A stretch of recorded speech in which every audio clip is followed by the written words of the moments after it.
पैर की मोच और छोटी सोच हमें आगे बढ़ने नहीं देती। टूटी कलम और औरों से जलन खुद का भाग्य लिखने नहीं देती। काम का आलस और पैसों का लालच हमें महान बनने नहीं देता। अपना मजहब ऊंचा और गैरों का ओछा, यह सोच हमें इंसान बनने नहीं देती। नमस्कार, मैं हूं कमल श्रीमाली। आप सभी का बहुत बहुत स्वागत करता हूं आपके अपने चैनल में और हमारे जीवन को सबसे अधिक प्रभावित करने वाले बृहस्पति देव के कुंभ राशि में वक्री हो जाने के इस विशेष एपिसोड में। यह एपिसोड आपकी राशि, नाम राशि अर्थात मून साइन पर आधारित है। इस एपिसोड में हम मीन राशि पर बृहस्पति के वक्री गोचर परिवर्तन का क्या असर पड़ेगा, सिर्फ इसके बारे में ही विश्लेषण कर रहे हैं। क्या आप धर्म, अर्थ, काम और मोक्ष यह 4 प्रकार के पुरुषार्थ प्राप्त करना चाहते हैं? यदि हाँ, तो यह एपिसोड आपको राह दिखा सकता है। कैसी विचित्र स्थिति है कि शुक्र दैत्य गुरु है और बृहस्पति देव गुरु है।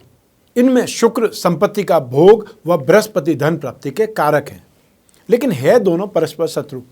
दोनों की श्रेष्ठता हो तभी व्यक्ति पैसा कमा करके उसका उपभोग कर सकता है, संग्रह कर सकता है। जन्म कुंडली में इन दोनों ग्रहों अर्थात बृहस्पति और शुक्र का सूर्य और चंद्रमा से अच्छा संबंध हो या इन पर दृष्टि हो तो व्यक्ति जीवन में पर्याप्त मात्रा में धन संपत्ति संग्रह कर सकता है। और इसी कारण से शुक्र चंद्रमा का संबंध लॉटरी योग बनाता है, तो बृहस्पति और चंद्रमा का संबंध गज केसरी योग बनाता है। बृहस्पति फर्स्ट, फिफ्थ, 9th और 10th भावों के अर्थात 4 भावों के कारक ग्रह। इन 4 भावों में स्थित बृहस्पति व्यक्ति को धर्म, अर्थ, काम और मोक्ष यह 4 प्रकार के पुरुषार्थ प्रदान करते हैं। एजुकेशन, मैरिड, संतान, धर्म, धन और परोपकार। जीवन के इन महत्वपूर्ण विषयों पर, सेक्टर्स पर बृहस्पति देव का अधिकार है। इन पक्षों से संतुष्ट व्यक्ति निसंदेह भाग्यशाली माना जाता है, भाग्यशाली होता है। बृहस्पति के कुंभ राशि में वक्री होने से, जो कि 20 जून 2021 को होने वाले हैं, मिथुन राशि को पंचम दृष्टि से, सिंह राशि को सप्तम दृष्टि से और अपनी 9वीं दृष्टि से तुला राशि को दृष्टिपात करेंगे। और बृहस्पति देव जहां जहां पर भी दृष्टिपात करते हैं वहां वहां अपना शुभ प्रभाव दिखलाते हैं।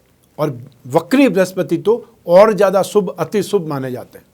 20 जून 2021 को बृहस्पति वक्री हो जाएंगे, कुंभ राशि में चलते चलते वक्री हो जाएंगे तथा 18 अक्टूबर तक वक्री ही रहेंगे।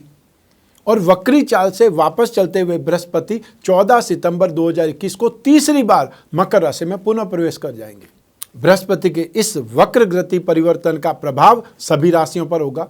तो आइए इस राशिफल के माध्यम से डालते हैं उन सभी प्रभावों पर एक नजर। और इस राशिफल में मैं बृहस्पति का जिस भाव में स्थित है, जिस भाव में अर्थात कुंभ राशि में बृहस्पति वक्री हो रहे हैं उसका प्रभाव, और साथ ही साथ बृहस्पति की जो 5वीं, 7वीं और 9वीं दृष्टि है उसका इम्पैक्ट भी आपकी राशि पर क्या पड़ने वाला है, इन सभी के बारे में बात करूंगा, इन सभी का विश्लेषण करूंगा। तो आइए आरंभ करते हैं। आपकी मीन राशि से 12th हाउस में एक्सपेंसेस भाव में गोचरवश बृहस्पति देव वक्री हो रहे हैं। वक्री बृहस्पति के इस गोचर से सुख भाव 4th हाउस, रोग भाव 6th हाउस और मारक भाव 8th हाउस विशेष ढंग से प्रभावित होंगे। 12th हाउस में बृहस्पति वक्री होने से जन्मभूमि की तरफ अट्रैक्ट करता है या खींचता है। तो जो लोग अपनी जन्मभूमि से दूर कहीं रह रहे हैं या दूर कहीं अपना काम कर रहे हैं या विदेश में रह रहे हैं, उनको वापस अपने देश की तरफ, अपने जन्मभूमि की तरफ खिंचाव महसूस होगा और वो उनको वहां तक ला भी सकता है। जब बृहस्पति वक्री होते हैं तब इनकी गति धीमी हो जाती है, जिससे निराशा की तुलना में ज्ञान अधिक मिलता है। सौभाग्य, शिक्षा, दर्शन और अनुभव को दर्शाने वाले ग्रह बृहस्पति जब वक्री होते हैं तो हम आंतरिक विकास की ओर बढ़ते हैं। यह समय कैरियर और फाइनेंस की अनस्टेबिलिटी के बुरे दौर से बचाने वाला है। आर्थिक मामलों में काफ़ी सहज रहने वाला है। स्टॉक मार्केट या जमीन जायदाद में निवेश करना अब शुभ रहेगा। कई बार संतान से दूर भी रहना पड़ सकता है। यात्राएं अब कुछ सुविधापूर्ण होगी और खर्चों पर भी नियंत्रण आपसे हो पाएगा। आइए अब बात करें बृहस्पति की दृष्टिफल की। तो बृहस्पति जहां कुंभ राशि में स्थित है वहां से 5th, 7th और 9th भाव पर दृष्टि होगी, अर्थात मिथुन राशि पर, सिंह राशि पर और तुला राशि पर बृहस्पति की दृष्टियां होगी। उनका क्या फल मिलने वाला है, क्या प्रभाव होने वाला है? तो सबसे बात करते हैं बृहस्पति की पंचम दृष्टि, जो कि सुख भाव पर है। तो वक्री बृहस्पति पंचम दृष्टि से मिथुन राशि अर्थात सुख भाव को प्रभावित करेंगे। माताजी से स्नेह और बढ़ेगा और जमीन जायदाद का भरपूर सुख पाएंगे या आपको हासिल होगी, आपको मिल पाएगी गिफ्ट में। आपको प्रॉपर्टी मिल जाने से पारिवारिक शांति में विवाद खड़ा हो सकता है। जो दूसरे लोग हैं, दूसरे भाई बहन हैं, उनको ईर्ष्या व्याप्त हो सकती है। अपने बच्चों के बारे में आप चिंतित हो सकते हैं। वैवाहिक दंपति संतान को लेकर के आपस में उलझ सकते हैं। ससुराल वालों से अब कटु संबंध बन सकते हैं, उनसे बहस करने से बचना चाहिए। आपको अपने माता पिता के साथ में मधुर संबंध बनाने का प्रयास करना चाहिए। और जो कर्मचारी हैं, जो जॉब कर रहे हैं, वो अपने सीनियर्स और कलीग्स के साथ में अच्छे संबंध बनाए रखने का भरपूर प्रयास करेंगे और संतुष्ट होंगे। अब बात करते हैं बृहस्पति की सप्तम दृष्टि की। तो वक्री बृहस्पति की 7वीं मित्र दृष्टि से सिंह राशि पर अर्थात रोग भाव पर दृष्टि पड़ेगी और इससे शरीर की ताकत में आपको कमी का एहसास होगा। शारीरिक रूप से आप अस्वस्थ महसूस करेंगे। मान सम्मान में भी आपको कमी महसूस होगी और कारोबार में, अपने कामकाज में आपको बहुत सी बाधाओं का, ऑब्स्टेकल्स का सामना करना पड़ेगा। अनचाहे शत्रु, आकस्मिक विपत्ति, असामाजिक तत्वों से खतरा मिलेगा। विश्वास पात्र व्यक्तियों से भी धोखा या कलंक मिल सकता है। सदाचार में इससे बहुत कमी आ जाती है। व्यर्थ का झूठा उपदेश व्यक्ति देता रहता है। सब लोगों को व्यक्ति जहाँ पर भी वो मिल जाता है, कुछ न कुछ गाइड करना, कुछ न कुछ उपदेश देने की आदत पड़ जाती है और इससे इसकी इमेज खराब होती है। बुजुर्गों और महिलाओं को पेट में दर्द, ब्लड प्रेशर की समस्या या यूरिन इन्फेक्शन से संबंधित मांसपेशियों के दर्द की समस्या से कुछ राहत मिलने वाली है। जो लोग लोन चाहते हैं, चाहे पर्सनल लोन चाहते हैं, बिजनेस लोन चाहते हैं या होम लोन चाहते हैं, उनको 14 सितंबर से पहले पहले अप्लाई जरूर करना चाहिए। आइए अब बात करें बृहस्पति की 9th दृष्टि की।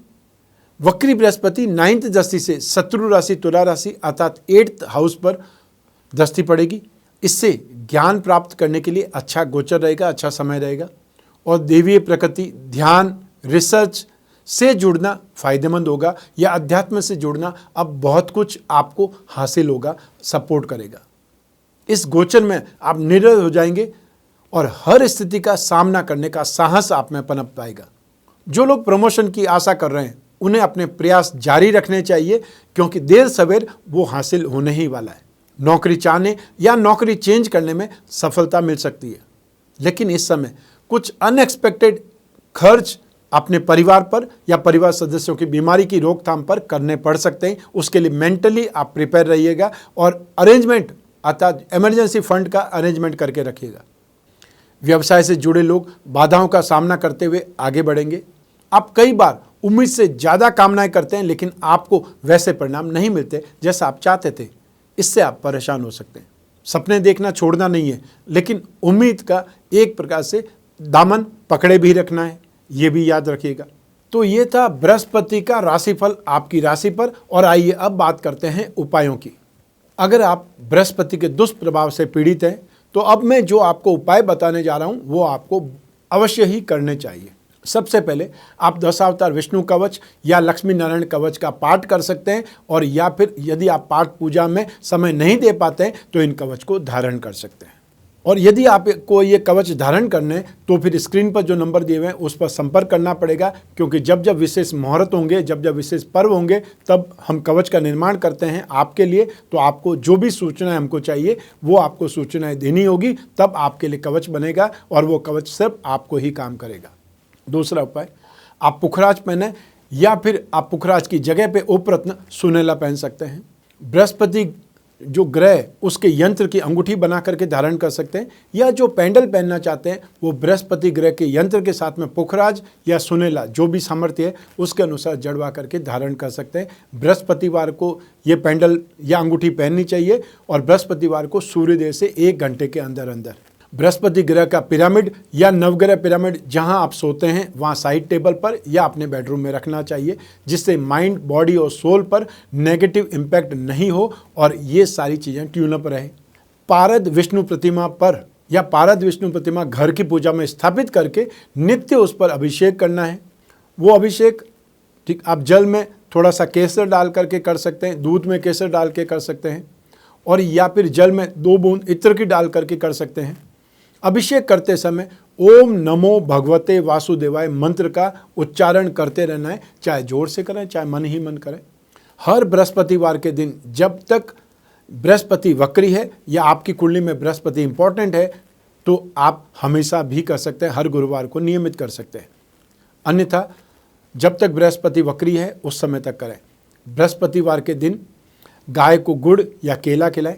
जहाँ पर गाय को देखना संभव नहीं है, गाय को ढूंढना संभव नहीं है, वहाँ पर आप जो भी नीडी पर्सन हो उन्हें गुड़, केला, चने की दाल या फिर कोई भी पीली वस्तु का दान कर सकते हैं। संतरा भी दान कर सकते हैं, पपीता भी दान कर सकते हैं। अब मैं जो मंत्र बता रहा हूँ उसमें से कोई भी मंत्र जो आपको इजी लगता है उसका आपको जाप करना है जब भी आपको समय मिले। सबसे पहले एकाक्षरी बीज मंत्र है ओम ब्रह्म बृहस्पतये नमः, ये एकाक्षरी बीज मंत्र है। फिर बृहस्पति का बीज मंत्र है ओम ग्राम ग्रीम ग्रोम सह गुरवे नमः। तो जो आपको इजी लगता है उस मंत्र का आप जाप कर सकते हैं जब भी आपको समय मिले, चाहे सुबह मिले, शाम को मिले या फिर ड्राइव करते हुए मिले। भक्ति के लिए कोई भी समय निश्चित नहीं होता है, आप कभी भी कर सकते हैं। तो ये था वक्री बृहस्पति का आपकी राशि पर क्या प्रभाव पड़ने वाला है, और ये हमने आपकी जन्म कुंडली में से एक ग्रह चंद्रमा को आधारित बना करके लिया है। आपकी अपनी कुंडली में बृहस्पति की स्थिति क्या है, कौन से ग्रह के साथ में है, किन ग्रहों के प्रभाव में, किन ग्रहों के दृष्टि में है, कौन सी दशा चल रही है, नवमांश में बृहस्पति की पोजीशन क्या है, ये सब कुछ आपकी कुंडली के आधार पर जाना जा सकता है। तो यदि आप इस बृहस्पति का सिर्फ आपके ऊपर क्या इम्पैक्ट आएगा वो जानना चाहते हैं तो फिर अपनी कुंडली का विश्लेषण जरूरी है, और उसके लिए स्क्रीन पर जो नंबर दिए हुए हैं वहाँ पर संपर्क स्थापित करना है, अपॉइंटमेंट फिक्स करना है, और फिर आप और मैं आपकी कुंडली पर, आपकी जिज्ञासा पर, आपकी समस्याओं पर ही बात करेंगे, और जो भी समाधान होगा वो मैं आपको जरूर बतलाऊंगा। मैं कामना करता हूं कि आप स्वस्थ रहें, प्रसन्न रहें, सुरक्षित रहें, अपना और अपने परिवार का बहुत बहुत ख्याल रखें। आप सभी को मेरा नमस्कार, बहुत बहुत शुभकामनाएं। ईश्वर आपकी रक्षा करे, भगवान विष्णु आपकी रक्षा करे। बहुत बहुत धन्यवाद।